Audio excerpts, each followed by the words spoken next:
Olá, bom dia! Bom Bom dia, dia, pessoal. Bom dia, Nicole. tudo bem, Joyce? Tudo bem? Que bom a gente estar aqui hoje, né? Que bom Sim, estar estou aí muito com o feliz, é um pessoal. prazer. Isso também é um prazer para mim estar aqui hoje com a Nicole. Um Sim, prazer para todo mundo que está aqui hoje podendo ouvir. A gente já está ao vivo, aí tem bastante gente com a gente. Bom dia a todo mundo que está chegando, todo mundo que já bom estava dia. esperando com a gente. Sejam bem-vindos à nossa à nossa mesa redonda, Sim, com esse tema que é tão importante nos tempos atuais, né, Nicole? super E é relevante. um privilégio para mim estar podendo aqui dividir esse espaço contigo, aproveitar essa horinha aí que a gente vai estar junto. Enquanto isso, Nicole, eu vou pedir só para o pessoal ir mandando aqui para a gente de onde que cada um está falando, Legal. para a gente poder conhecer um pouquinho, né, qual é a sua cidade. Então, escreve aí para a gente. Eu estou falando aqui de Floripa. E você, Nicole? De Curitiba, Curitiba, De Paraná. Curitiba. Aí, o sul aqui em peso, né? É Legal, verdade. muito bom. Então, gente, que legal. Bastante gente com a gente agora ao vivo. Qualquer problema que vocês tiverem, comentem aqui para a gente saber se Por está tudo favor. bem em relação ao áudio, em Isso. relação à câmera. Aí, galera, olha, uma pessoa da Bahia, Floripa, Ai, Salvador, que gostoso. bastante gente. São Miguel do Oeste, Blumenau, Floripa. É Gente, que bastante legal. gente do sul mesmo, né? Bem-vindos. A gente já está com 85 pessoas ao vivo. E Legal. vai ser um tempo aqui bem bacana, né? Onde a gente vai conversar um pouquinho sobre o autismo. Eu conversava com a Nicole antes, né? A gente já vai se apresentar e contar um pouquinho de vocês quem nós somos, mas a gente conversava antes falando assim, nossa, uma hora não dá para a gente esgotar todo o assunto sobre o autismo, né? Então a gente Infelizmente, vai uma fazer hora o é pouco. nosso máximo, é Sim, pouco. Mas é um pontapé inicial, e aí a gente está bem feliz de ter vocês aqui. A gente espera que vocês estejam aí com o coração aberto, né, com a mente aberta para poder receber um pouquinho mais de conhecimento e depois espalhar ele também, né? Eu acho que com isso é certeza. uma das coisas mais importantes. É. Então é isso, gente. Eu sou a Joyce Veras, eu sou psicóloga aqui na ASC e eu estou aqui hoje de mediadora junto com vocês. Então vou estar lendo aí os comentários e repassando para a Nicole, né, para ela poder comentar aí com a gente. E a Nicole é a nossa especialista, profissional especialista, né, psicóloga convidada para estar aqui hoje com a gente falando um pouquinho sobre o autismo. Lembrando que essa mesa redonda, ela é a favor, né, aí conectada com o Dia Mundial de Conscientização sobre o Autismo. Então, a ideia é que agora em abril, né? Então, a ideia é que justamente a gente possa usar esse momento tão importante para poder falar sobre isso, para poder entender um pouquinho mais, para poder saber o que falar, o que não falar, o que não é, né? E aí eu quero deixar a palavra, então, para você, Nicole. Muito bem-vinda, muito obrigada por Obrigada. aceitar o nosso convite. Estamos muito honrados e queremos ouvir bastante aí tudo que tem para compartilhar com a gente. Então, se apresenta um pouquinho, conta pra gente quem você é. Primeiro eu que agradeço a oportunidade, é muito bom estar aqui compartilhando um pouquinho do conhecimento que eu tenho. Como você falou, né, a gente não vai chegar nem perto aí de estar esgotando, porque tem muita coisa para se falar, mas eu acredito que o basiquinho ali a gente já vai conseguir introduzir, então isso é muito bom.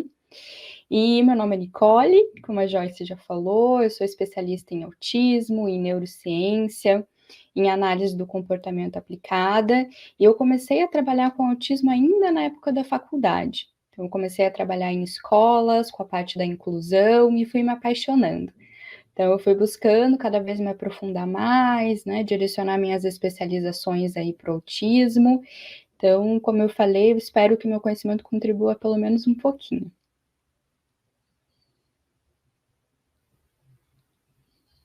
Bem legal. Muito obrigada, Nicole. Então, Eu vamos que lá, então, agradeço. para o nosso conteúdo, para a Vai. nossa conversa de hoje. A gente trouxe aqui alguns slides, né, Nicole, para poder Uhum. conduzir aí a conversa. Para Todos nos são direcionar. isso. Então, cada um aqui também vai poder participar, colocando aí seus comentários e suas dúvidas. Provavelmente, durante, né, a Nicole já vai respondendo, mas podem colocar suas dúvidas, né, seus comentários aqui no chat, e a gente vai compartilhando, vai falando aqui um pouquinho, tá? Então, Perfeito. pode seguir, então, Nicole. Bom, acho que pode passar para o primeiro slide, Joyce. Perfeito. Eu trouxe aí para a gente começar uma frase que eu gosto muito, que o autismo não é um quebra-cabeça a ser resolvido, é um ser humano a ser compreendido. Então a gente tem que lembrar aí que o espectro autismo, ele é muito amplo, né? Isso que dificulta para nós profissionais também da área da saúde, psicólogos, psiquiatras, porque é difícil a gente fechar um diagnóstico, né? E fazer o trabalho também, porque tem aí, né, vários sintomas que se encaixam, mas cada um é um ser individual. Então, isso faz com que a gente tenha que se especializar muito, estudar, para estar conseguindo fazer um atendimento individualizado. Essa é sempre a prioridade de um profissional, independente de estar trabalhando com crianças ou com adultos. Então, o que é o autismo? O autismo, ele é um distúrbio do neurodesenvolvimento. Então, assim, a pessoa autista, ela vai ter o principal, dificuldade com habilidades sociais. Então, vão entrar aí outras questões que a gente vai comentando durante só um pouquinho. Deixa eu voltar aqui, pronto. Que a gente vai comentando, né, sobre as habilidades sociais. O que esse autista vai ter dificuldade? Então, normalmente, contato visual vai ser um pouquinho mais difícil, para ele entender as emoções das pessoas ali que ele está conversando. Muitas vezes acabam se pensando como pessoas grosseiras, mal educadas, mas não é isso necessariamente. Para nós neurotípicos, dar bom dia para alguém sorrindo é muito natural. Já para um autista, ele tem que pensar nisso antes de fazer. Então a gente percebe que às vezes são pequenas coisinhas que, como eu falei, dificulta bastante um diagnóstico. A gente vai entrar nos níveis do autismo, né? O nível 1, nível 2 e nível 3, e ali a gente consegue entender um pouquinho mais por que para alguns é tão sutil. Então, assim, sempre lembrem, o principal para a gente fechar um diagnóstico de autismo é essa dificuldade de habilidade social, da comunicação, os padrões de comportamento também, então, como eu coloquei ali, né, os comportamentos repetitivos, estereotipias que a gente chama. Então, em crianças, por exemplo, o flap que a gente fala, e pode ser tanto para se organizar durante uma crise ou para demonstrar felicidade. Os adultos também apresentam, tá, Joyce? Alguns comportamentos ali que podem ser estereotipados. E a gente fala, como profissionais, que não deve ser cortado nunca esse comportamento. A gente não tem que chegar e falar, não faz isso porque é errado. Não, a gente tem que modular esse comportamento para que socialmente ele seja mais assertivo, mais aceito. Então, eu ensino ali uma criança que às vezes, né, dela ficar com tanto flap pulando, correndo de um lado para o outro, vamos bater palma, né, vamos tentar demonstrar de algum outro jeito, que seja assim um pouquinho mais aceito, que as pessoas olhem e não achem tão estranho. Eu sei que é assim, né, é muito complicado, porque o autista ele tem bastante dificuldade de se adaptar ao ambiente. E nós, neurotípicos, temos mais facilidade, mas a gente acaba cobrando deles essa adaptação. Por isso que é tão importante nós, neurotípicos, entendermos o que é o autismo, para conseguirmos também falar, não, tá tudo bem, eu entendo que essa pessoa, às vezes ela vai ter esses comportamentos diferenciados, mas eu preciso compreender, né, na medida do possível ajudar. Tenho pais que eu faço orientação parental que ficam desesperados em ambiente como shoppings, mercados, porque o filho se desorganiza. E as pessoas que estão em volta, às vezes, fazem até comentários desnecessários, né? De, ai, que criança mal educada, ai, os pais não sabem, né, conduzir essa situação, mas muitas vezes não tem nada a ver com isso, né? É uma criança que entrou em crise e precisa de uma assistência, mesma coisa com adultos. Então, a gente tem sempre que procurar sair da ignorância e estudar mais a respeito para compreender esses comportamentos e, dentro, né, da medida ali, ajudar. Bom, acho que você disse que eu consigo aqui mudar, né, Joyce? Vamos tentar aqui, então, os Isso mesmo. slides. Tá. Isso é bem legal também, isso que tu traz, né, Nicole, porque eu fico pensando, como é importante a gente iniciar essa nossa mesa redonda hoje falando sobre o que é o autismo, porque às vezes é algo que a gente está, né, ouvindo tanto, a gente ouve aí várias pessoas falando, vê muito comentário, vê muita postagem, uma coisa ou outra, mas de fato não entende o que é e acaba não tendo essa consciência a ponto de conseguir ser empático, né, numa situação do dia a dia que possa estar acontecendo, né? Então, Total. é muito importante, como tu falou, né, de entender que o que é natural para mim, muitas vezes não vai ser natural para o outro, né?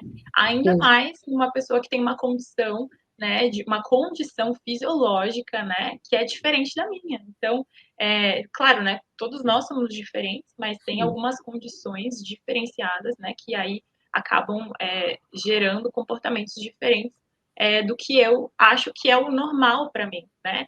Então, eu preciso entender que algumas condições, né, como por exemplo, no autismo, né, a pessoa vai ter um normal que é diferente, né, que não é o meu normal, é o normal para ela ali, né? E é muito Não é o legal que eu normal de acredito. nós neurotípicos, né? Isso, exatamente. Eu acho que tu vai falar um pouquinho depois também sobre esses termos, né? Eu ia até Isso. comentar sobre isso, né? Não sei se todos que estão aqui sabem o que significa neurotípico, né? Neuroatípico, neurotípico. Então é legal a gente falar sobre isso também. Eu sei que tu vai falar mais para frente. Se tu não conseguir passar os slides, eu vou passando aqui, tá? Não se Eu não preocupe. consegui, Joyce. Tá bom. Vou seguindo aqui, vou seguindo Tá. então. Eu só acabei esquecendo ali, né, que também é muito importante sobre os assuntos restritos, que aí a gente também entra no hiperfoco do autista. Então, Hum, assim, o autista, eu acompanho os meus pacientes adultos autistas e, por exemplo, uma coisa que eles não suportam é jogar conversa fora, fofoca, eles não veem sentido nisso.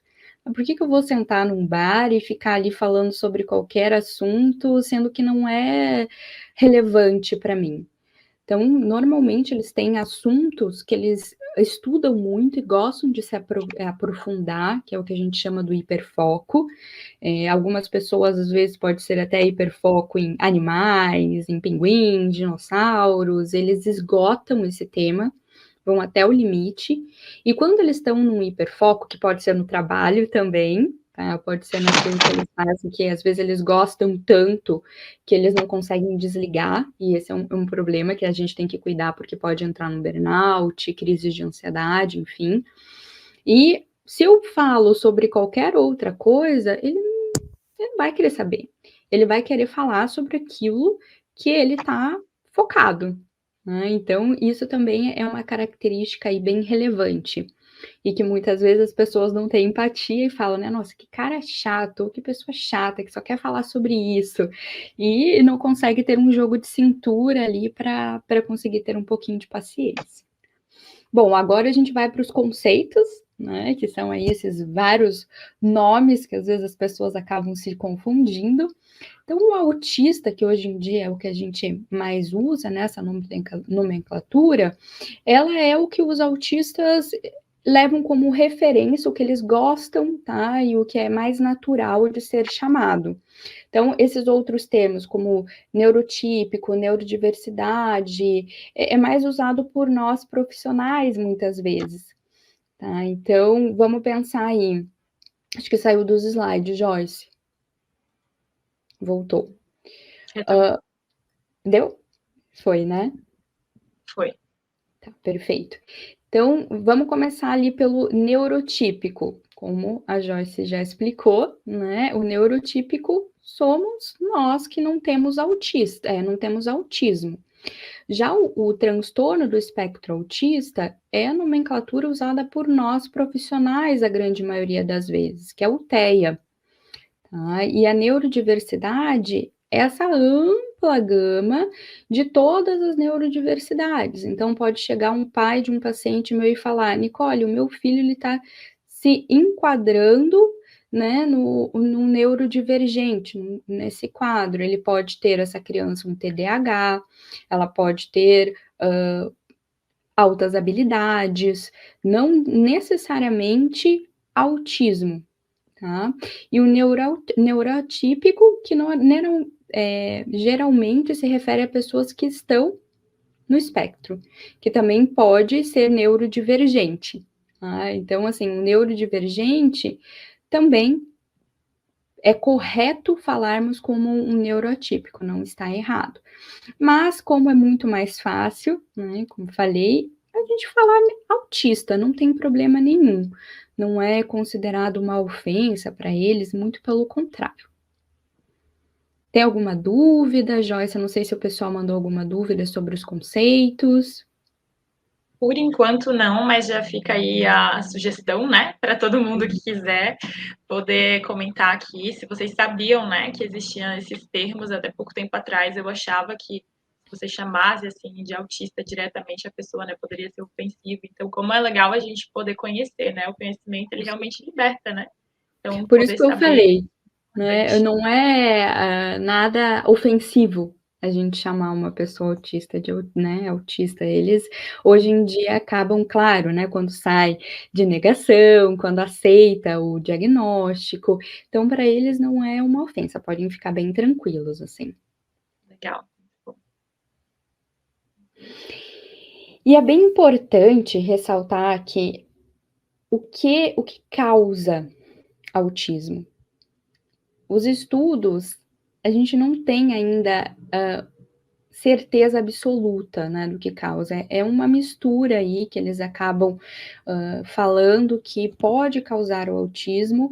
O que mais é prevalente, né, que as pesquisas aí mostram, é a questão da genética. E além da genética, o meio social.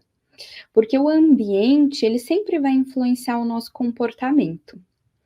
Então, não é que os pais vão tornar essa criança autista, igual na psicanálise existia antes, né? Já caiu por terra aí a mãe geladeira, que era aquela situação de que uma mãe que não dá amor, que não está presente, né, com afeto na vida dessa criança, ela vai tornar o filho autista. Não. É uma criança que já nasce com uma predisposição genética e o ambiente acaba fazendo com que prejudique, né, que agrave. Então, uma criança que ela não é estimulada, que os pais, né, às vezes demoram muito por uma série de questões buscar um diagnóstico e começar as intervenções, essa criança vai ter mais dificuldade. E é o que a gente percebe hoje no diagnóstico tardio. Muitos adultos que recebem o diagnóstico, eles não tiveram esse acompanhamento durante a infância. Muitos pais nem desconfiavam, antigamente não se tinha o tanto de informação que a gente tem hoje em dia. Então, se passava despercebido por ser muito leve. Durante a infância, essa criança ela vai ser uma esponjinha, todas as crianças. Se a gente começa uma intervenção, eu trabalhava com intervenção precoce, que eram os bebezinhos. Então, eu atendia a criança de 1 ano e meio até 4. Acabava atendendo alguns adolescentes também, mas a grande maioria eram pequenininhos. E era muito legal de acompanhar, sabe, Joyce? Porque uma criança que chegava lá com 1 ano e meio, a gente estimulava bastante, né, com aba ali, que é um tempo bem significativo, 20 horas semanais, no mínimo, de terapia, mais as atividades que a gente passa para os pais, para os avós, para a equipe multidisciplinar, você vai vendo o quanto essa criança evolui. Os pais muitas vezes ficam até chocados, né? Nossa, não esperava que meu filho fosse capaz de fazer tudo isso. Então, assim, eu sempre recomendo, deu uma desconfiança, leva. Leva para tirar dúvida, leva, né, num neuropediatra, em algum profissional psicólogo especialista em autismo, porque na dúvida é melhor levar. Muito legal isso que tu traz. Tinha até uma pergunta aqui já, se a causa do TEA era genética. Eu acho que já responde um pouquinho, né? Então, como tu falou, tem essa predisposição, mas tem outros elementos também. E aí a gente tem uma outra pergunta aqui, não sei se já posso ir te interrompendo e fazendo. Claro, por No favor. meio, a Lucimar, ela perguntou: todo autista tem habilidades especiais ou talentos excepcionais? Eu acho que é uma pergunta bem válida também, né? Que tem bastante Super, esse super. entendimento aí. Então, como eu falei, né, Lucimara, é um espectro. Então, vão ter autistas que vão ter um QI mais elevado, que podem ter altas habilidades, assim como vão ter autistas, dependendo do nível, que eu também já vou comentar, que simplesmente não vão conseguir nem falar. Que vão ter deficiência intelectual, que vão ter muita dificuldade de compreensão, que vão ser dependentes de outras pessoas para o resto da vida. E o nível 1, que era o que a gente chamava antigamente de Asperger, né, pode ser que ele seja um gênio. Para exatas, eles têm muita facilidade. A grande maioria dos meus pacientes autistas, que já são adultos, gostam muito da área de TI, por exemplo, né, de bem questões exatas que tenham que lidar o mínimo possível com pessoas. Eles acabam se saindo muito melhor. Então, assim, a gente não tem como generalizar, dizer todos os autistas vão ser desse jeito. Não, o que a gente sabe ali que é o mais presente, né, nas características é aquilo que eu trouxe lá no início, a dificuldade de habilidades sociais, comportamentos repetitivos, são pessoas com bastante dificuldade a mudanças, assim, sabe? São pessoas com comportamento bem restritos, no sentido de que qualquer coisinha ali fora da rotina às vezes desorganiza, por isso que a terapia é tão importante, para a gente ir trabalhando essa questão comportamental, entender que, opa, na vida vão ter imprevistos, como que eu vou lidar com isso? E os assuntos restritos também. E nessas habilidades sociais vai entrar a dificuldade de ler a expressão facial do outro, as próprias emoções. O autista tem muita dificuldade de perceber o que ele está sentindo e descrever isso. Isso é o padrãozinho, tá? Se a gente for colocar assim, o básico. Mas cada um é muito único, igual o neurotípico. Cada um vai ser muito único dentro do espectro, e isso faz com que o profissional tenha que investigar bastante, entender como que aquele ser funciona para direcionar a terapia. Não sei se ficou clara a minha resposta.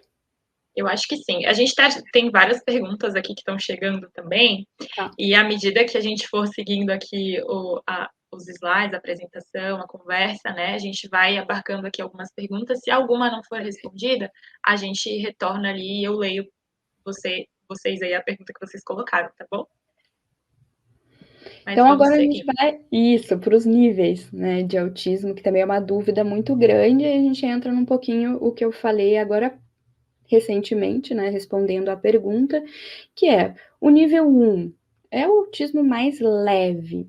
Então, antigamente era chamado, antes, né, dessa reforma aí do DSM-5, como Asperger. O Asperger era considerado aquele autista que tem um QI mais elevado, que pode ter altas habilidades, que vai ter mais facilidade, né, no dia a dia. Então, é um autista funcional, que a gente chama, que casa, que pode casar, que tem trabalho, que consegue lidar normalmente com as questões da vida. Porém, vão ter essas dificuldades básicas que eu falei. Poxa, eu me sinto um pouco diferente, eu vou num lugar, eu me sinto deslocado, eu odeio ir para happy hour. Alguns até, né, Joyce, abrindo aí um parênteses, acabam desenvolvendo alcoolismo porque acabam começando a beber para se soltarem mais, para suportarem o meio social. Então, eu tô lá num happy hour, o ambiente é muito barulhento, muitas luzes, aquelas pessoas falando um monte de coisa que não me interessa. Como que eu vou suportar esse ambiente? Bebendo. Então, a gente vê aí que é um risco, né, se desenvolver um alcoolismo para conseguir socializar. Então, o nível 1, sempre pensar assim, é o mais sutil, é aquele que é mais difícil de ser diagnosticado pelos profissionais, porque muitos que às vezes não têm o conhecimento mais aprofundado sobre o autismo consideram de, mas você é casado, você trabalha, você tem filho, você, né, consegue aí viver bem, você não tem autismo, você está fazendo contato visual comigo. Mas não, como eu falei, a gente pode treinar essa pessoa muitas vezes se treina. Então, difícil viver no meio social, que por mais que os pais não tenham tido aquele conhecimento, né, não receberam lá atrás um diagnóstico, essa pessoa vai falando, bom, para eu sobreviver nisso aqui, eu vou ter que começar a aprender a lidar sozinho.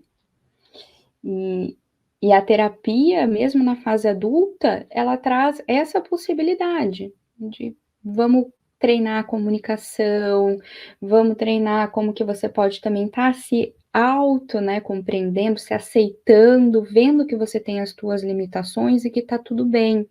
Não tem que ficar se forçando a estar num lugar que muitas vezes a tua energia se esgota 100%. Aí o nível 2 é o que a gente chama de moderado, que essa pessoa ela vai precisar de um suporte a mais. Já começa a se tornar um pouquinho mais fácil do profissional conseguir fechar um diagnóstico. Então, às vezes é um autista que não fala durante a infância, que tem ali, né, obrigatoriamente ter que fazer uma fono durante muitos e muitos anos, porque vai ter essa dificuldade de conseguir se expressar. Alguns têm que usar um material que a gente chama que não vai dar tempo de conversar aqui, até o foco não é no autismo infantil, mas é o PECS, que a criança acaba se comunicando através de imagens, figuras. Para quem está, né, pais, cuidadores, é também muito mais desafiador, porque essa criança verbalmente não fala o que ela está sentindo, então às vezes ela vai expressar isso batendo a cabeça, se jogando no chão, é muito mais complicado. Autistas também com nível 2 vão ter muito mais dificuldade de habilidade social, de desenvolver atividades do dia a dia, trabalho para eles também é muito mais complicado, permanecer no lugar, a própria empresa ter paciência de lidar com isso. E o nível 3 é o mais severo. Então, pode vir acompanhado de uma deficiência intelectual, é aquele autista que vai precisar de um suporte para sempre, que a gente fala, né? Então, às vezes pode ser muito agressivo, tanto autoagressão quanto agressividade com o outro. E esse, assim, os profissionais acabam de primeira, né, percebendo ali, já conseguindo fechar um diagnóstico. E bem bacana, Nicole, que o pessoal aqui está comentando e está fazendo algumas perguntas, né? E eu vou ir puxando aqui de acordo com o que tu está falando, né? O Claro. Márcio acabou de colocar aqui para a gente uma pergunta, né? Que se existem muitos autistas adultos que não sabem que são, né? Se isso é muito comum. E aí eu acho que a gente já entra até nessa conversa de que parece que antes não tinham tantos autistas, e aí parece que agora começou a se desenvolver mais, como que é isso, né? E aí tem outras perguntas aqui também, até relacionado a essa questão de se um filho, por exemplo, tem autismo, é provável que o irmãozinho também tenha, né? Então, essa coisa toda do descobrir, do saber, né? De às vezes viver uma vida inteira ali com o autismo sem saber que é, e que tem, né? E aí, quando chega lá numa idade adulta, mais avançada, acaba descobrindo, né? Fazendo esse diagnóstico. Então, como é importante lá no início, né? Como tem alguns pais, talvez, que estejam aqui, né? Até com essa preocupação, estou ouvindo para saber, né? Para ver se pode ser que meu filho tenha ou não tenha, né? Para já trazer esse cuidado desde a infância, que é muito importante, né? Queria que tu falasse um pouquinho sobre isso também. Sim, perfeito. Acho que pode até ir um pouquinho para frente dos slides, Joyce, que daí eu já coloquei nos slides a questão da prevalência, né? Que aí Legal. responde uma das perguntas, que tem gente que chega e fala, nossa, né, Nicole, quando eu falo que eu sou especialista em autismo, mas você não acha que aumentou muito o número de diagnósticos, né? As pessoas estão nascendo mais autistas, será que é o nosso meio social que também está colaborando para isso, né? A tecnologia, as crianças desde muito novinhas ali grudadas em celular, em tablet, e, como eu falei, o meio social, ele pode, né, acender ali aquela predisposição, intensificar, mas não é que a prevalência aumentou, tá? Sempre existiram autistas, porém, antigamente a gente não tinha informação, o número de profissionais, né, especialistas no assunto, para estar fechando o diagnóstico. Então, os meus pacientes que me procuram, autistas adultos, eles vêm, assim, às vezes porque viram algo em TikTok, Instagram, falaram, nossa, ali eu me identifiquei com algumas coisas, eu quero saber se eu sou autista. E a gente começa a investigação, né? Vai ali trabalhando com uma equipe multidisciplinar para estar investigando melhor. Outra coisa que eu percebo muito, Ah, Nicole, um parente meu fechou o diagnóstico para autismo, ou o meu filho fechou um diagnóstico para autismo, e observando esse indivíduo, eu me enxergo ali. Eu vejo que eu faço, né, tenho comportamentos desde criança que me lembram aquilo que eu estou assistindo agora. Então, será que eu sou autista? E a procura que eu tenho de adultos autistas, né, que estão tendo esse diagnóstico tardio é muito grande, que, por conta das informações mesmo. Vão percebendo que eu nunca me encaixei 100%, né, sempre achei que tem algo de errado comigo, e agora, sabendo um pouquinho sobre, vendo em algum lugar, me deu esse insight, né? Acendeu aí essa ideia de que eu posso ser. Claro que alguns que procuram não é autismo, pode ser uma fobia social, pode ser algum outro diagnóstico aí, mas, como eu falei, o profissional ele precisa ter um olhar atento.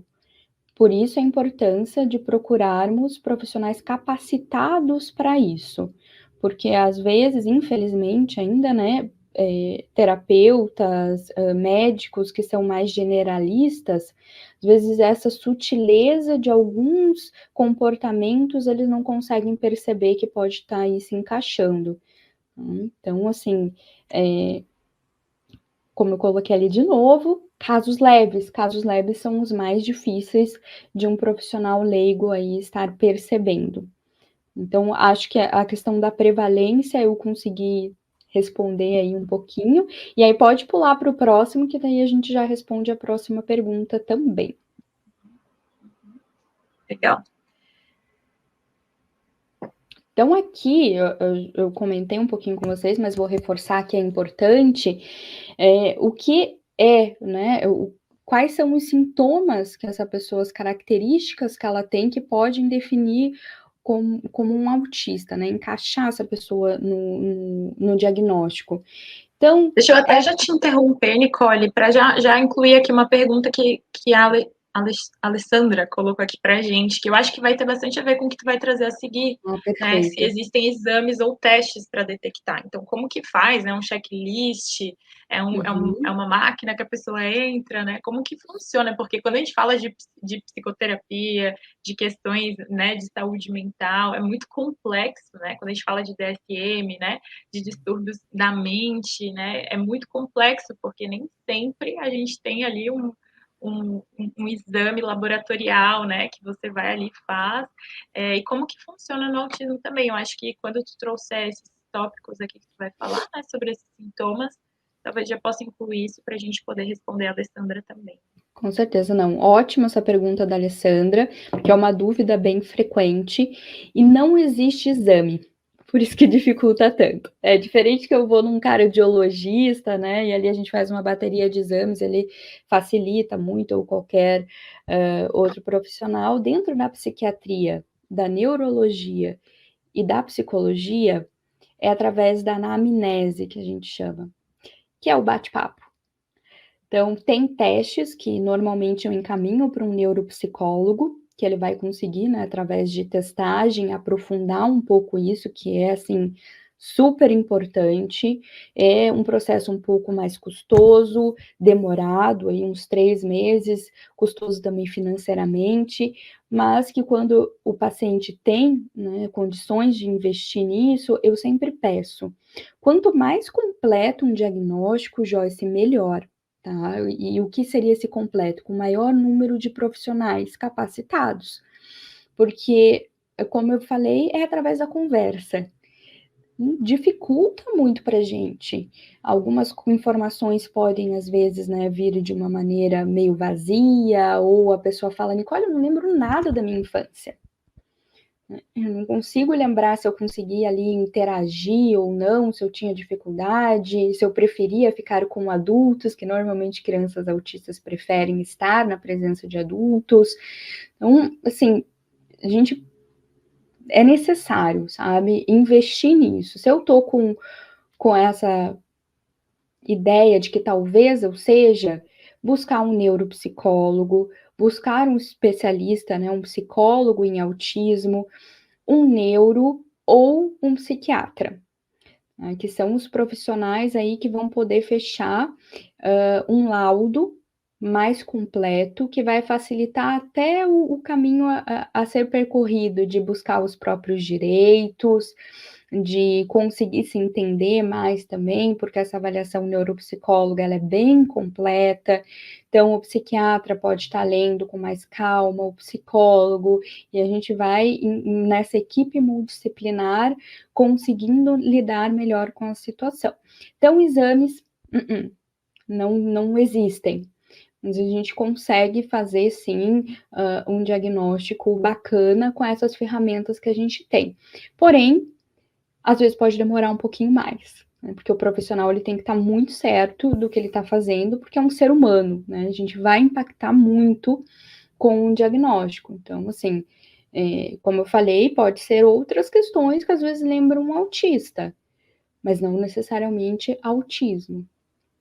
Sim, a gente tem até um comentário aqui do Alexander, que ele fala justamente isso, né? Que muitos superdotados são diagnosticados como autistas, porque muitas das características se sobrepõem, a maioria dos médicos acabam ignorando também a superdotação, né? E conhecer e diagnosticar corretamente é bem essencial, né? E a gente precisa entender que também dentro da psiquiatria, né, existem algumas ondas de alguns transtornos que começam a ser mais falados, mais vistos, mais estudados, e aí alguns diagnósticos acabam sendo colocados ali de uma forma errada, pela falta mesmo de diagnóstico correto, né? Mas isso não deve nos impedir de buscar, né? De buscar um profissional, de buscar essa equipe para justamente descobrir, porque quanto maior for o conhecimento que a gente tiver, né, sobre aquela condição, mais fácil vai ser de poder tratar e minimizar essas consequências negativas, né, que a condição pode trazer. Altas habilidades é muito comum, tá? Ser confundido às vezes com autismo ou vice-versa. Fobia social, Joyce, e altas habilidades é o que eu vejo que é mais característico. E como os autistas, eles podem ter comorbidades, o que seriam as comorbidades? Ansiedade, depressão, toque, TDAH, né, altas habilidades, fobia social. Tem autistas que têm fobia social e outros não vão ter, que conseguem se comunicar muito bem, né? Conseguem ali. Tem autistas que são palestrantes. Não necessariamente aí vai ser, né? Eu sou autista, então não vou conseguir me comunicar. É tudo treino. Assim como nós, neurotípicos, também temos que treinar a comunicação. Pessoas que são tímidas, né? Que têm dificuldade ali, tem que buscar. Então, o autista também, ele pode treinar e ficar muito bom em comunicação, em habilidade social, e a gente vê que nada, o diagnóstico ele não impede, tá? E aí é importante, até às vezes aqui a gente pode ter pais com crianças autistas que entram nessa agonia, né, de que, meu filho não vai fazer uma faculdade, ele não vai ter um bom emprego, não necessariamente. E nenhum autista adulto, ele tem capacidade, né, desde que se encaixa aí no nível 1, que a gente conversou um pouquinho lá atrás, de se desenvolver. A partir do nível 2 é um pouquinho mais complicado, não que não exista, né, a capacidade também de se desenvolver, mas vão ter algumas limitações, o nível de suporte vai ser maior. E aí eu acho que nesse slide, não vou precisar aprofundar ali, porque a gente já, né, eu já trouxe um pouquinho sobre cada um, mas tem um ali que eu lembrei que eu ainda não trouxe, que é a hipersensibilidade a sons, cheiros, luz, texturas, tanto de alimentos quanto a roupas. Então, um ambiente como shopping, supermercado, às vezes até um ambiente de trabalho muito barulhento, com muitos estímulos, vão prejudicar o autista. Tá? Então, por que acontecem as crises nesses ambientes? Justamente porque é muito estímulo. Um autista, às vezes, não aguenta ir para um show, para uma balada, é insuportável. Insuportável, isso vai dificultar o social. Os meus amigos me chamam para ir em balada, para ir em happy hour, eu não aguento aquela falação, aquela luz, aquele barulho, isso me causa muita agonia, eu começo a chorar e aí ninguém entende o que está acontecendo, nem eu. vem aquela culpa, né, de por que eu me sinto assim, e é uma característica do autista, do diagnóstico. Então, assim, o ambiente de trabalho, que também é importante a gente trazer. Por que é importante as adaptações que a empresa tem que fazer? Porque um autista que consegue ter um ambiente ali dele, os autistas gostam muito, às vezes, de ter o próprio cantinho, eles têm dificuldade de dividir a xícara, de dividir caneta, coisa que às vezes pra gente parece bobo, né? Ai, que egoísta, que mal educado. Não, porque eles gostam de ter, né, aquilo que eles chamam, isso aqui é minha segurança, é o lugar onde eu me sinto tranquilo. Então, a empresa conversar com esse autista para ver o que fica melhor para você. Será que a gente pode colocar você numa sala mais silenciosa? Se você quiser ouvir se você quiser usar um protetor, né, auricular, um fone para também não ter outros estímulos, se isso ajuda na tua concentração. O home office, os autistas, assim, amaram, tá, Joyce? Porque não tiveram mais esse desgaste energético da ter que se deslocar até o trabalho, de ter mais interação com os colegas. Então, assim, era eles com o computador ali e tá tudo bem. Então, alguns estão tendo bastante dificuldade de voltar pro trabalho, né, pro presencial, que agora as empresas estão puxando de novo, para o híbrido, porque eles falam, Nicole, eu tô assim, exausta. Eu tenho hoje em dia que ficar ali no olhar, né, em ter que ficar dando bom dia sorrindo. Então, assim, isso me desgasta. A gente vê que quanto mais as empresas conseguem entender e respeitar essa particularidade, todo mundo sai ganhando, porque aí essa pessoa vai conseguir render mais naquilo que ela, né, tem que fazer ali no prático. Obrigar um autista a participar dos almoços, happy hour, isso também é assim uma sacanagem, né, que muitas vezes vem por conta da questão da ignorância mesmo. Poxa, mas você tem que estar aqui, você tem que estar presente com a tua equipe. Só que para aquela pessoa vai ser muito difícil. Abraço, grande maioria não gosta de toque físico. Então, se alguém chega assim para mim, de repente, dá um abraço, dá um beijo, gente, aquilo é. Isso é tão parte da nossa cultura, né, Nicole? Como Não, brasileiros, de abraçar, de chegar já, dar um beijo, né? Que é sim. desafiador, né? Você adaptar essa rotina. Muito. E como é normal para nós neurotípicos, a gente acha que para eles também é. E aí, se ele foge, se ele, né? Ai, e aí a gente já vê como, nossa, que pessoa, né? Antissocial, não quer saber de ninguém, não quer saber de um abraço. E não.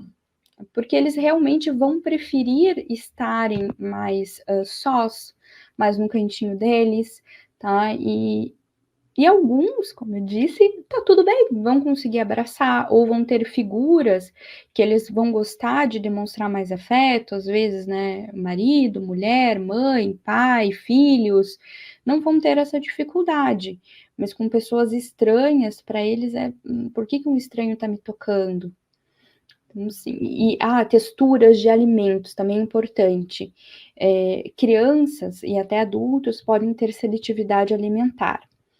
Nessa equipe multidisciplinar, eu também gosto muito de encaminhar para nutricionista, principalmente nesses casos, né, de seletividade alimentar, porque às vezes a criança ela só vai querer comer um prato bem branco, que a gente chama, que é aquele macarrão, uma batata, não vai querer muita variedade, e o adulto também, né, esse comportamento pode continuar se repetindo por toda a vida. Às vezes restrição de marcas, eu só tomo o iogurte dessa marca. Se não é essa marca, eu não compro outra. Porque realmente essa também é uma característica, né? São pessoas muito rígidas. Então, qualquer coisa que saia ali do que eu sou habituado, pronto, vai me trazer uma frustração. Legal. Nicole, deixa eu fazer uma pergunta antes de retornar ali para os slides. Duas perguntas, na verdade. Eu vou compilando aqui as perguntas de vocês, pessoal, que tem bastante coisa. Mas tem uma das perguntas que foi feita lá no início, né, do Fábio, por que os autistas têm mais chances de ter depressão?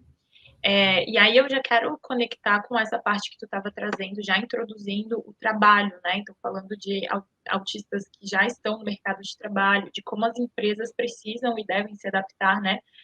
Para gerar inclusão mesmo no ambiente de trabalho. E aí é onde eu quero conectar, né? Que o Juliano falou, perguntou, na verdade, né? Se o setor de RH, psicologia empresarial, pode ajudar a identificar os colegas com sintomas de autismo e TDAH, que muitas vezes passam desapercebidos até mesmo pela família desses colegas, né?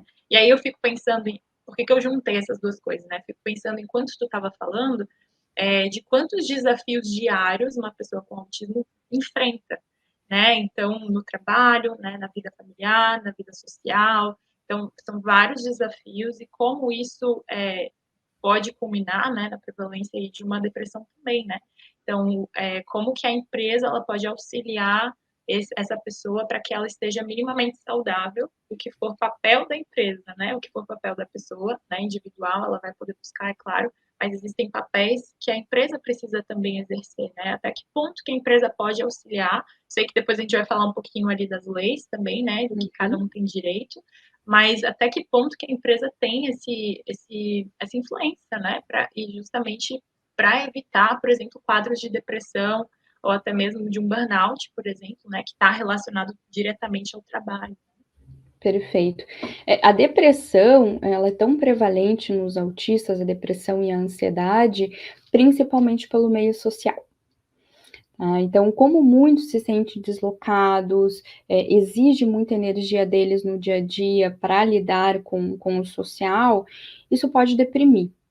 Eu e a Joyce conversando, né, alguns dias atrás, fazendo uma reunião nossa, eu contei com ela, compartilhei um caso de uma paciente que ela está numa empresa multinacional, né, uma empresa que teoricamente deveria lidar melhor com essa questão da inclusão, e ela me procurou, a gente conseguiu fechar o diagnóstico de autismo depois, ela nem tinha essa desconfiança, mas ela me procurou por sintomas depressivos, e ela falou, Nicole, a minha empresa, eu não tô aguentando mais trabalhar lá, porque as pessoas simplesmente me excluíram, elas nem almoçam mais comigo, elas, quando eu sento no refeitório, elas saem de perto da mesa, elas não me convidam para almoçar com elas quando elas saem, e eu tô me sentindo, assim, um lixo.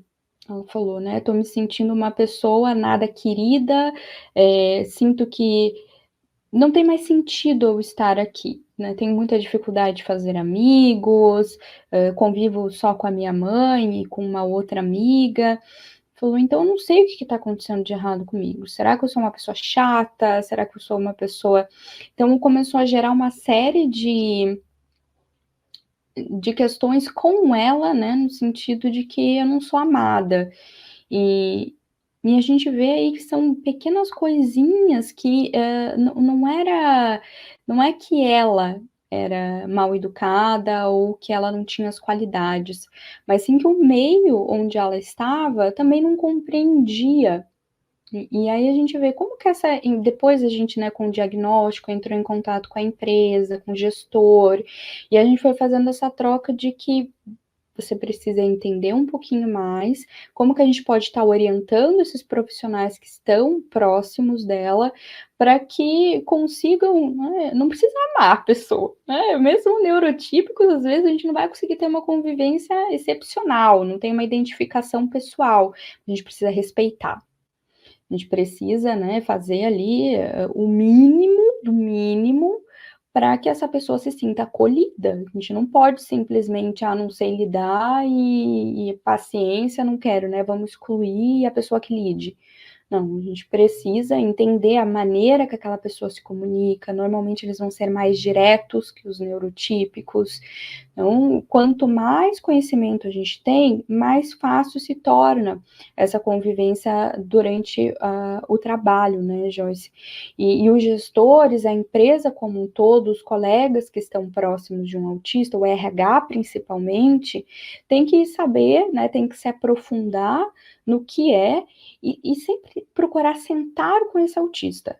Porque como cada um é diferente, eu preciso entender o que é importante para você. é um ambiente mais silencioso, né, a gente adaptar aí questão de agenda, diminuir o número de reuniões, que às vezes você nem precisa estar presente, você não quer participar de tal evento, show, não precisa, ou se você participar e se sentir à vontade, vamos sinalizar que você é autista, que você, né, pode ter ali o teu momento mais quietinho. Lembrando agora de uma paciente minha, que a empresa dela acabaram fazendo um encontro num resort. E eles tinham muitos PCDs, uma empresa grande, e com os autistas, eles falaram: quem se sentir à vontade, né, que for autista e quiser usar um colete ou um crachá sinalizando, como a gente vai ter várias dinâmicas ali onde as pessoas vão se abraçar, né, vão estar mais próximas, ou até durante o almoço no refeitório, vocês podem se afastar um pouquinho, as pessoas vão ter mais essa compreensão. É uma empresa que trabalha muito, né, com a inclusão. E o próprio quarto, os autistas tiveram um quarto privado, os outros colaboradores dividiram quartos no hotel, os autistas puderam ter o cantinho só deles, se sentir à vontade, né, de, não quero descer tomar o café da manhã, não tem problema, eles podiam pedir o café da manhã no quarto. E aí, como os colegas, né, já têm mais informação a respeito, ninguém via isso como uma falta de educação, né? Não quer se misturar. Não, eles compreendiam que, né, a gente tem que respeitar o espaço desse indivíduo. Muito bom. E a nossa responsabilidade, né, como sociedade, respeitar, acolher, né, incluir mesmo, né, em todas essas situações e questões. A gente já está chegando aqui mais para nossos finalmente, aí a gente tem bastante coisa para falar ainda. A gente vai passar um pouquinho de tempo só para a gente conseguir abarcar o máximo de informações aqui possível.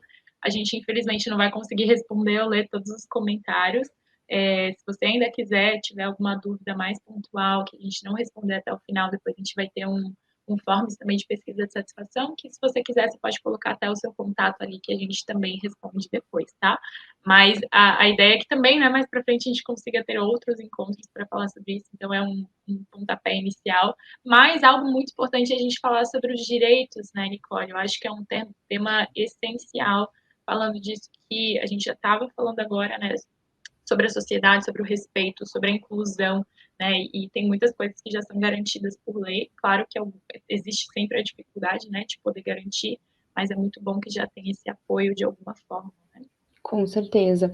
Eu especifiquei ali qual é a lei, e aí, se a gente vê, é muito recente, né? Uma lei aí de 2012, bem novinha, e muitas pessoas nem sabem, né, Joyce, que os autistas se encaixam aí em PCD, então eles têm todos os direitos de qualquer outra pessoa com deficiência, e discriminar uma pessoa com autismo é crime. Tá? Então, acho que seria legal até você já passar para o próximo slide, que aí a gente começa, né, como infelizmente vai ter que dar uma acelerada, entrando na saúde, né? Quais são os direitos do autista dentro do Sistema Único de Saúde? Eles podem ter, né, todas as terapias aí gratuitas. A gente vai ter que perceber, né, que talvez não tenha um número liberado, né, de terapias. Infelizmente, a gente sabe que o SUS é ótimo, mas tem aí suas limitações. Mas, de qualquer maneira, né, uma pessoa que às vezes não tem condições financeiras de estar buscando algo privado, né, um atendimento particular ou de um plano de saúde, deve recorrer ao SUS, tá? Porque tem direito, sim, a terapia, a acompanhamento, a um diagnóstico. Então, isso é sempre muito importante. Saber que tem o direito a isso. E também entrando na questão de plano de saúde, aí já é um pouquinho mais polêmico, porque o plano de saúde, ele vai querer ali barrar o máximo possível. Tá? Então, às vezes, tem um plano de saúde que sabe ali do início que essa criança ou esse adulto já tem um diagnóstico de autismo, eles podem querer, e eles não, de forma alguma, podem recusar aceitar esse indivíduo. E muito menos não querer prover as terapias.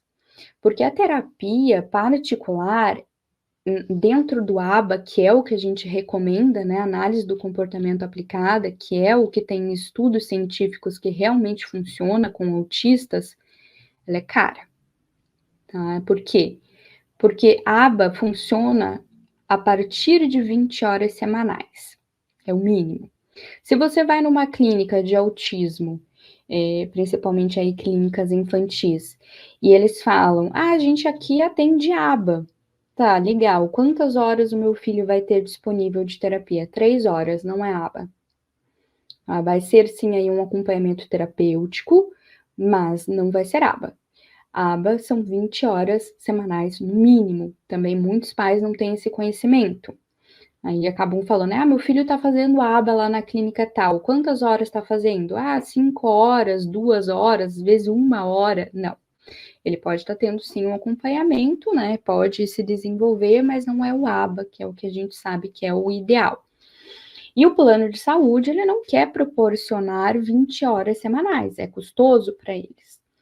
E aí a família, né, sempre é importante buscar os seus direitos com um advogado, entender melhor. Hoje em dia é bem legal que já tem vários advogados aí especialistas em autismo.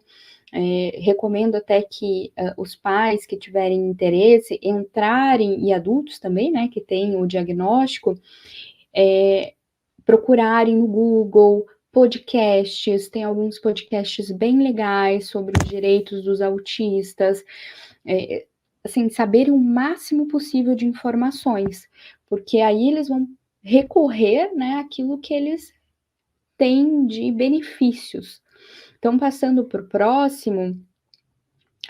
Desculpa, Joyce, volta ali que eu lembrei de uma coisa bem importante, que quando o autista tem alguma comorbidade, ele tem também o direito à medicação gratuita, aquilo que eu já comentei lá atrás, né? Não existe remédio para autismo, gente, de forma alguma, mas existem as medicações para as comorbidades. Então, se esse autista tem um TDAH, um TOC, ele pode sim tomar medicação. É entender que eu não estou tomando uma medicação para o autismo, mas sim para ajudar, né, nessa minha comorbidade. Pode passar para o próximo. Então, aí algumas outras benefícios que pode ter o atendimento prioritário, então filas, estacionamentos, pode sim estar entrando, né, como um deficiente ali, ter um atendimento prioritário. Eu acho muito válido isso de filas.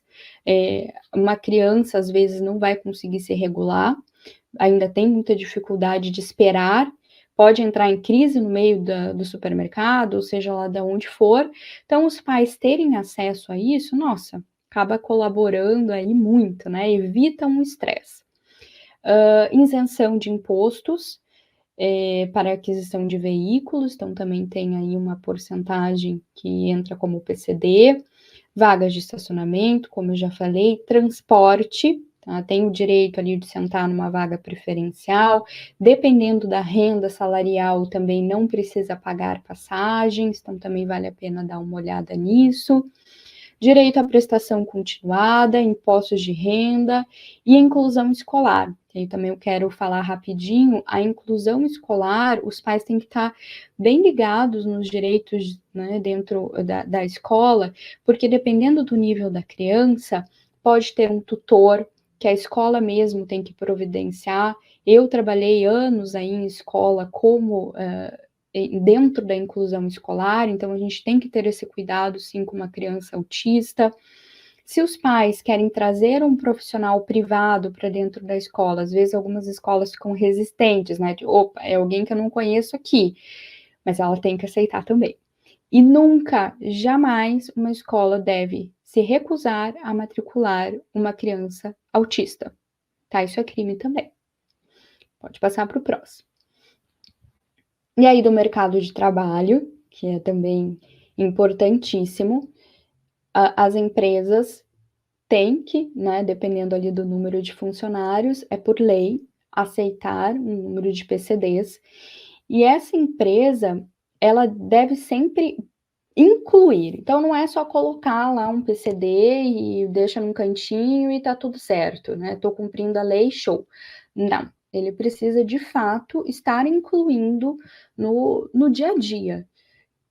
Teve uma época, estágio ainda meu, que eu trabalhei era uma empresa que fazia capacitação de PCDs para o mercado de trabalho, que também é um direito ali, desde os 14 anos, podem estar participando desses programas, que a gente chama também de menor aprendiz. E a grande maioria do pessoal que estava lá deprimia porque, Nicole, eu vou lá e eu não faço nada. Eu vejo os meus colegas trabalhando e eles não querem me passar nenhuma atividade, eles acham que eu não sou capaz. E a empresa acaba perdendo muito com isso, sabe, Joyce? Porque, como eu falei, tem autistas aí que são inteligentíssimos, que podem ensinar muito pra gente. E por um preconceito e por uma ignorância, acho que assim, vai ser muito difícil, né, passar essa atividade para ele, talvez ele não dê conta. Então vamos fazer a gente aqui mesmo, deixa ele lá com uma atividade mais fácil, uma coisa, né, mais sendo que não, ele pode surpreender, pode ali dar conta de bastante coisa, então todo mundo sai perdendo, né? Esse autista que deprime, começa a ter ansiedade, como também a empresa que poderia estar ganhando muita colaboração ali. E o que você falou do burnout, também acho importante a gente entrar um pouco na questão do burnout. Pode acontecer principalmente com aqueles autistas que têm um hiperfoco no trabalho. Então, que gostam muito daquilo que fazem. Tem uma paciente minha que ela não para nem para comer, nem para ir ao banheiro, porque ela quer fazer aquilo 24 horas por dia. Sabe? Dorme muito pouco, ela cria um hiperfoco no trabalho que eu gosto muito disso, eu não consigo parar. E algumas empresas se aproveitam, né? Levam essa pessoa à exaustão, porque vem que, poxa, ela dá conta, né? Tá crescendo aí na empresa, tá conseguindo fazer muito mais do que a gente esperava. Então, é sempre o equilíbrio. Eu não tenho que cobrar nem de menos e nem de mais. Eu tenho que ver, né, o quanto esse funcionário ele está saudável no ambiente de trabalho. Então, assim, são coisas fundamentais que muitas vezes as empresas, por não terem tanto conhecimento, acabam cometendo, né, esses erros. Recebi o diagnóstico de autismo, e agora? Acompanhamento. Tá? Então, a assistência de uma equipe multidisciplinar, tanto para um adulto quanto para uma criança, eu buscar redes de apoio familiar, também aí grupos, né, de apoio para pais, como muito parecido com grupos de narcóticos anônimos, que o pessoal se reúne para estarem compartilhando, né, suas dores, também as suas conquistas. Então, o ser humano ele precisa disso, se sentir pertencente. Então, sempre quanto mais apoio tiver, mais fácil se torna essa jornada.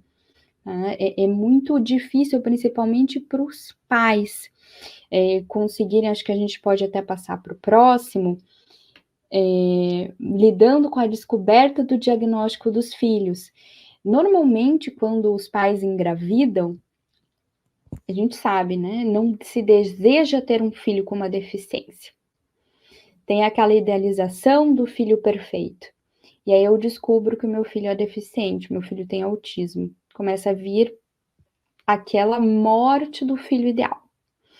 Né? No sentido de, olha, vou ter que lidar com muita coisa aí, talvez o meu filho não consiga fazer tanta coisa que eu sonhava para ele. E isso é um pensamento voltado pelo preconceito, de não entender o que é o autismo. E aí, quanto mais esse pai vai buscando conhecimento, vai interagindo com os terapeutas, vendo a evolução desse filho, ele vai conseguindo, né, desmistificar que aquela criança não é capaz. Então, é importante sempre procurar se aprofundar e ter paciência, ter calma. Pode existir também o problema da negação, dos familiares falarem, não tem autismo, porque, né, veja só, é normal também, é comum. Quanto antes sair da negação, melhor, que daí a gente intensifica os trabalhos, começa a terapia, e aí essa criança, né, tem chances de ir evoluindo mais rápido.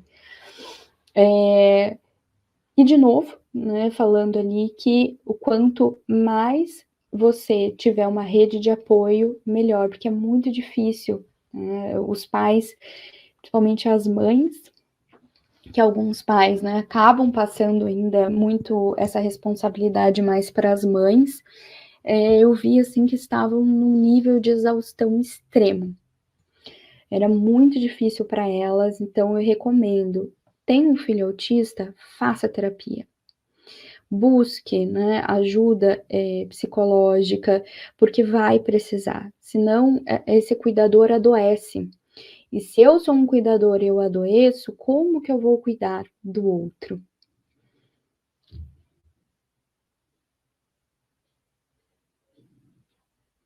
Eu acho que bem importante, até um comentário aqui, desculpa te interromper, do Carlos, que tem bem a ver com o que você falou agora, né? De aceitar a realidade, que é uma etapa importante, permite a visão real e ações objetivas.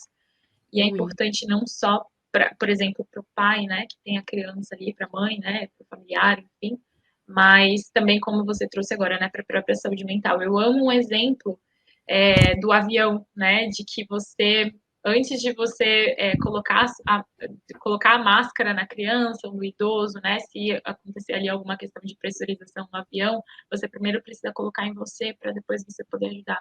É claro que isso não vai acontecer em todos os momentos, em todas as situações, a gente sabe que em algumas situações a gente precisa sim se dedicar mais para o outro, mas não tem como a gente cuidar de alguém, né, com alguma dificuldade se a gente não estiver olhando para a gente em nenhum momento da rotina da vida ali, né? Em nenhum momento, assim.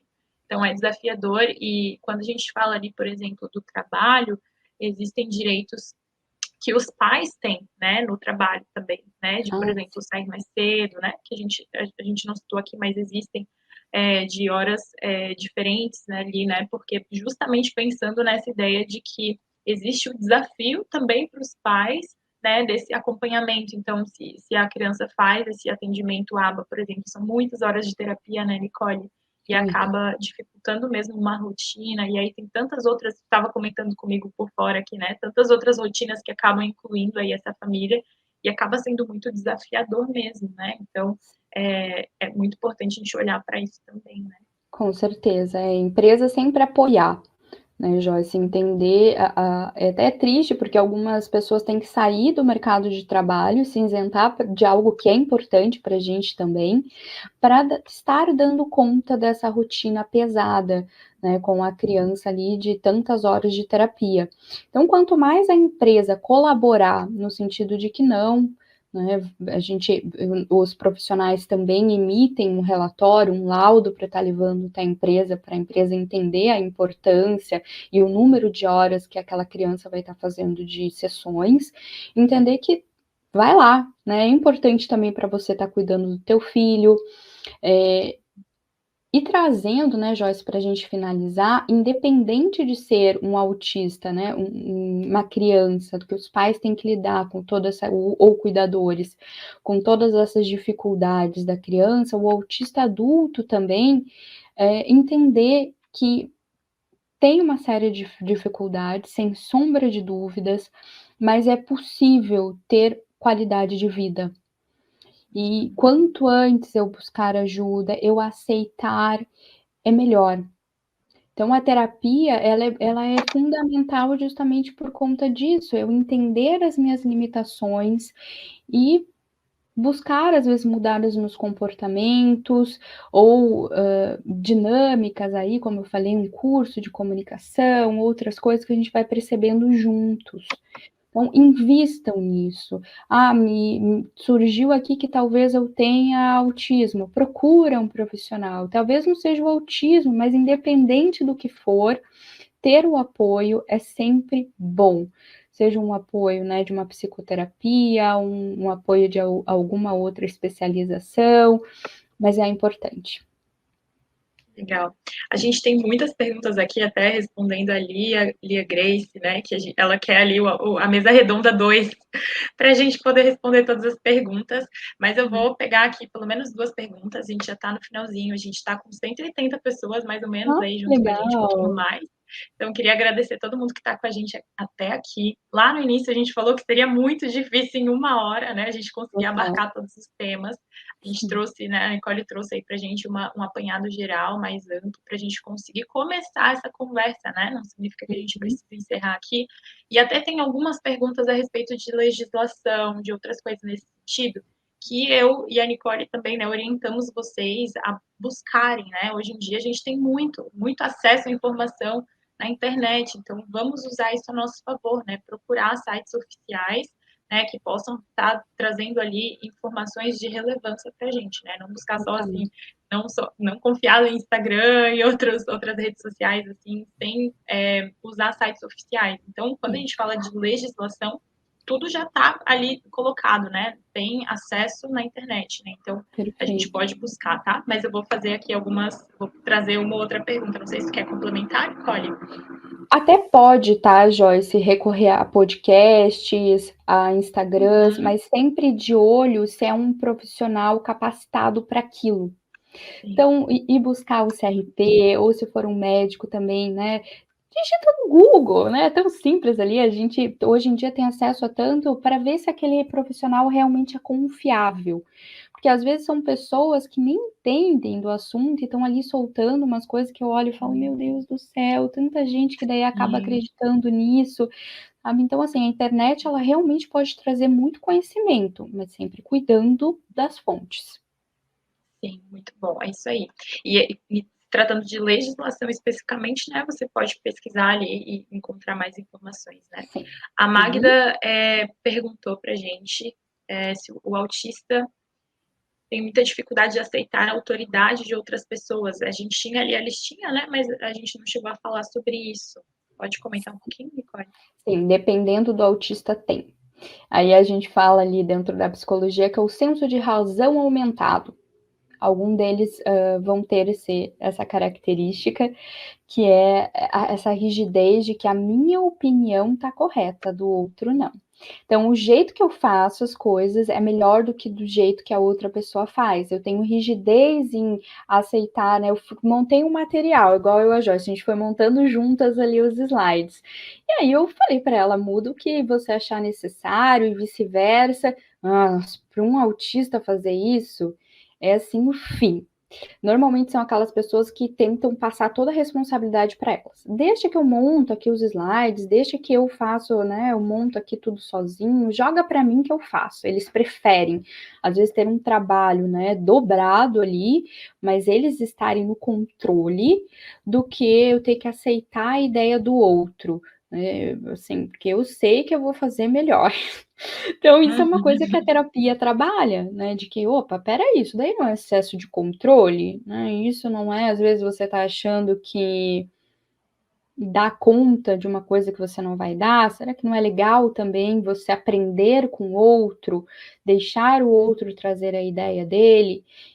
Então é difícil, tá? Mas assim, pode acontecer sim de alguns autistas não conseguirem aceitar a autoridade, ou mesmo que não seja uma autoridade, aceitar a colaboração de colegas. Sim. Eu vou ir para a nossa última pergunta, então, antes de você passar ali para a gente as indicações, né? Que eu acho que também é uma parte bem importante da nossa mesa. A Thaís perguntou, né? Em algumas empresas, pais atípicos têm direitos à redução de carga horária para acompanhar o tratamento do filho dentro do espectro. Existe esse direito para o adulto diagnosticado? Não sei se você já tem, né, um pouco. A gente não falou exatamente disso, né? Se existe algo mais específico a respeito nesse sentido para o adulto, né?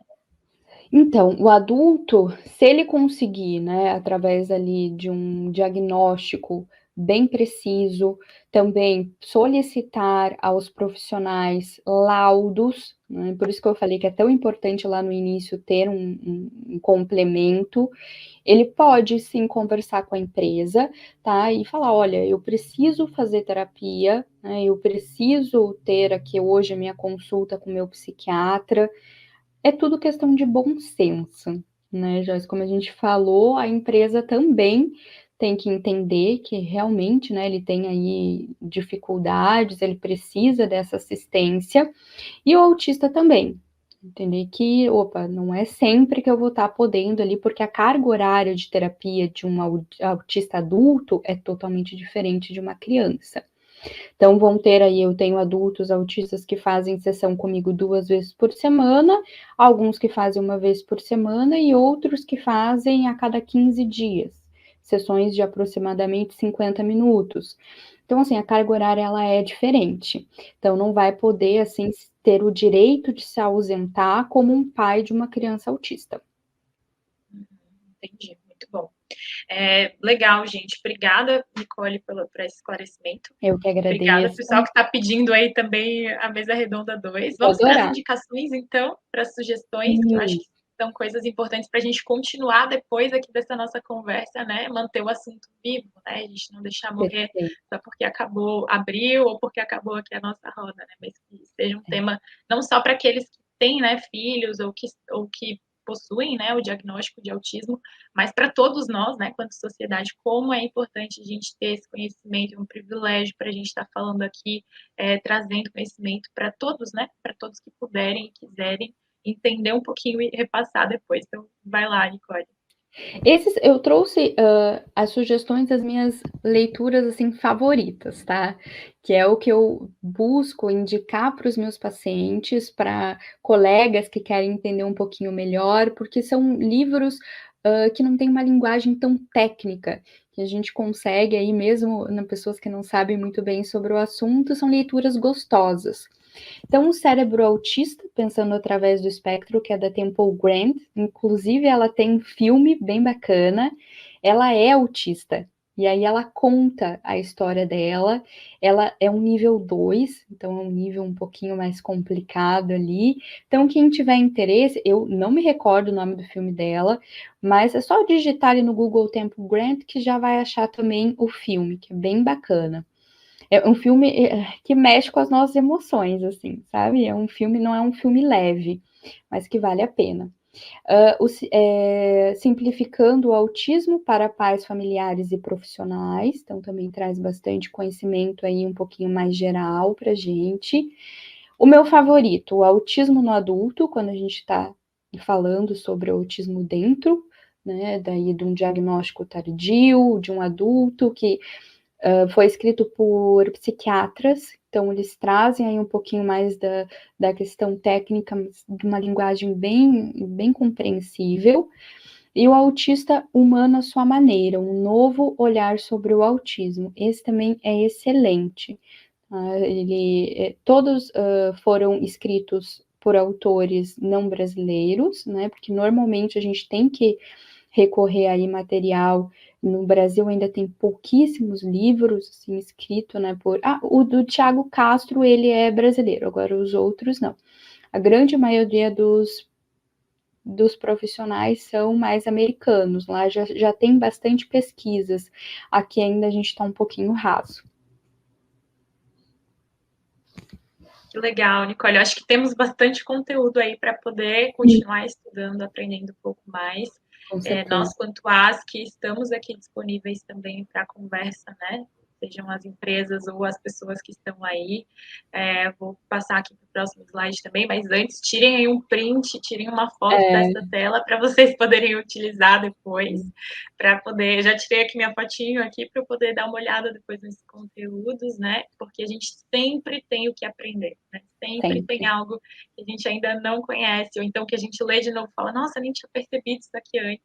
Então, muito legal, gente. Aproveitem aí essas sugestões. E aí, a gente tem aqui, então, né, o contato da Nicole. Você quer falar um pouquinho, Nicole, sobre o seu contato aí? Primeiro eu quero agradecer novamente a oportunidade. Como eu falei, é pouquíssimo tempo, né, Joyce, e a gente acabou esgotando bastante, mas é que assunto, assim, ó, que dá para conversar horas e horas. É um assunto que eu gosto muito, como eu falei, eu trabalho com isso há anos, aí fazem 10 anos, então, eu sei que eu sempre tenho muito que aprender, como você mesma falou, com os meus pacientes, com questões, né, técnicas, com os meus colegas. Então, eu gosto de compartilhar isso, que eu acho que é fundamental quanto mais as pessoas souberem, menos preconceito, né, menos ignorância e, consequentemente, a gente vive num mundo mais justo. Então, eu coloquei aí o meu Instagram, que as pessoas que tiverem mais dúvidas podem ficar bem à vontade para me procurar, que é Psico Nicole Hirsch.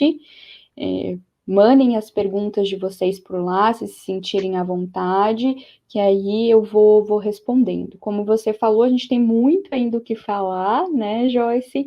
Tomara que a gente tenha aí novas oportunidades para dar continuidade. Muito bom, obrigada, Nicole. É um tempo muito legal, né? De como a gente falou e refalou aqui várias vezes, é justamente para a gente poder iniciar um assunto. Vou deixar aqui também no comentário o e-mail da nossa equipe aqui, né, que faz a web palestra. Se você tiver alguma sugestão também, ou alguma pergunta que você queira mandar para a gente, ou algum contato, né, até quanto empresa, de como nós podemos te auxiliar, né, toda essa questão aí com o RH também, né, estamos disponíveis para poder conversar. E, de novo, né, deixa a sua opinião para a gente, né, você pode ler aqui o QR Code ou pegar o link aqui no chat. Para a gente é muito importante quando vocês respondem essa pesquisa, porque a gente vai conseguir quantificar aí quantas pessoas querem, por exemplo, a mesa redonda 2, né? Então, coloquem lá, coloquem a sugestão, é assim que a gente vai conseguir manter e fazer novos eventos, né? Então, fiquem bem à vontade para responder, dizer o que vocês acharam, né? O que faltou, tá tudo bem também. E para a gente finalizar, então, né, quero agradecer todos que estiveram com a gente presente. Muito obrigada por todos os comentários, por todas as perguntas. A gente está encerrando aí com mais de 170 pessoas. Obrigada por terem ficado com a gente até o final, mesmo passando um pouquinho do horário, né, para a gente tentar abarcar o máximo de conhecimento possível. A gente vai ficar assim com a gravação aqui no YouTube. Então, é o mesmo link que você usou para acessar, vai ser esse mesmo link. Então, você pode compartilhar com outras pessoas, pode ouvir de novo depois, né, para ouvir com calma, ver se tem alguma informação que você acabou não pegando. E a gente termina, né, mesmo sugerindo que você mantenha o seu conhecimento aí, né, continue procurando saber mais e logo mais a gente pode ter aí mais para frente, né, outros eventos relacionados a isso. E queria te agradecer novamente, Nicole, muito obrigada por estar aqui com a gente. Se quiser dar uma fala final para a gente encerrar, então, a nossa mesa redonda sobre autismo.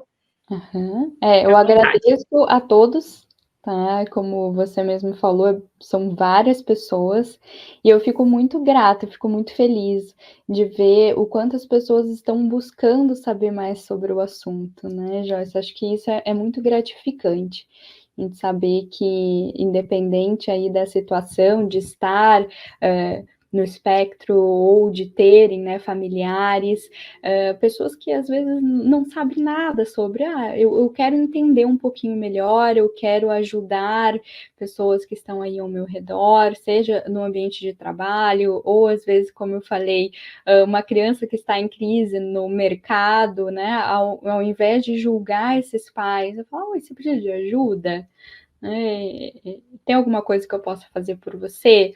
Então, assim, são pequenas atitudes que a gente pode mudar no nosso dia a dia que vai fazer diferença. Sensacional, muito obrigada, muito obrigada. A gente tem um convite aí do Carlos chamando a gente para conhecer a AMA de Brusque e região. Vai ser um prazer receber a Legal! gente. Muito Vou legal, muito adorar. obrigada, Carlos. Muito bom. Obrigada, gente. Muito obrigada mesmo por todos os comentários.